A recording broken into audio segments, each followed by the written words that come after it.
It's been so long since I straightened my hair. അപ്പം ഞാൻ ഓർത്തു ഇന്ന് എന്തായാലും പുറത്തു പോകാൻ റെഡി ആവണല്ലോ, ഒന്ന് മുടി സ്ട്രൈറ്റൻ ചെയ്താലോ എന്ന്. I M wearing this beautiful dress. അതിന്റെ കൂടെ തന്നെ എൻ്റെ സ്വന്തം ജ്വല്ലറി ബ്രാൻഡായ DNSന്റെ ഓർണമെന്റ്സ് ആണ് ഞാൻ ആഡ് ചെയ്യുന്നത്. ഈ നെക്ക് പീസും ഈ ഇയറിംഗും കൂടെ നമുക്ക് ആഡ് ചെയ്യാം അല്ലേ. ഇനി നമ്മുടെ മെയിൻ പരിപാടിയിലേക്ക് കടക്കാം. That is straightening my Keli hair. അതിന് വേണ്ടിയിട്ട് ഞാൻ അഗാരോന്റെ ഹെയർ സ്ട്രൈറ്റനിങ് ബ്രഷ് ആണ് കേട്ടോ ഉപയോഗിക്കുന്നത്. ഇതിൽ അയണിക് ടെക്നോളജി ഉണ്ട്, പാഡൽ ഡിസൈനിങ് ആണ്, എൻ്റെ ഹെയർ സ്ട്രൈറ്റനിങ്ങും ആണ്. 1 year വാറണ്ടി ഉണ്ട്. അതിന്റെ കൂടെ തന്നെ ഈ ഒരു ഗ്ലൗസും നമുക്ക് തരും. ഇത് സ്വിച്ച് ഓൺ ചെയ്തിട്ട് ഇതിന് ഡിഫറെന്റ് ഹീറ്റ് മോഡ്സ് ഉണ്ട് കേട്ടോ. അപ്പൊ നല്ല കേളി ആയിട്ടുള്ള ഹെയർ ആണെങ്കിൽ 5 നമുക്ക് ഇടാം, 5 to 6.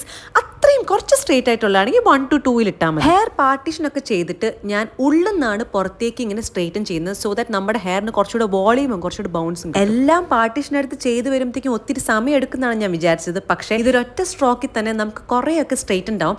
എൻ്റെ അത്രയും കേളി ആയതുകൊണ്ട് കുറച്ച് സമയം എടുത്തുന്നേ ഉള്ളൂ. And finally guys, I M straightening my hair after so long. It actually felt really nice. And എൻ്റെ മുടിയുടെ ലെങ്ത്തും ഇത്രയും ഉണ്ടെന്ന് എനിക്ക് ഇപ്പോഴാണ് മനസ്സിലായത്. എൻ്റെ മുടിയാണെങ്കിൽ ആദ്യം സ്ട്രേറ്റ് ആയിരുന്നു, പിന്നെ കേളിയായി, പിന്നെ സ്ട്രേറ്റ് ആൻഡ് കേളി മിക്സ്ഡ് ആയിട്ടാണ് ഇപ്പൊ കറന്റ് സിറ്റുവേഷൻ. എങ്ങനെയാണെന്നുള്ള ഹെയർ ട്രാൻസ്ഫോർമേഷൻ ജേർണി ഒക്കെ ഞാൻ വലിയ വീഡിയോ ആയിട്ടിട്ടുണ്ട്. നിങ്ങളപ്പോൾ പോയി നോക്കിക്കഴിഞ്ഞാൽ നിങ്ങൾക്ക് മനസ്സിലാവും. എന്തായാലും അഗാരോട് ഈ ഒരു ഹെയർ സ്ട്രൈറ്റിംഗ് ബ്രഷ് വെച്ചിട്ട് ഞാൻ മൊത്തം മുടി സ്ട്രൈറ്റൻ ചെയ്തിട്ടുണ്ട്.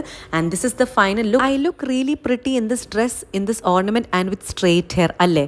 നിങ്ങൾ പറ അല്ലേ? So that's it. കുറെ കാലത്തിന് ശേഷം മുടി സ്ട്രൈറ്റൻ ചെയ്തപ്പോൾ കിട്ടിയൊരു സാറ്റിസ്ഫാക്ഷൻ ഉണ്ടായിരുന്നു. അത് വേറെ ഒരു ലെവൽ തന്നെയായിരുന്നു. All set to go out for shopping with അമ്മ ആൻഡ് സുന്ദാൻഡി. അപ്പം നമുക്ക് എന്തായാലും റെഡി ആയി ഇറങ്ങിയാലോ?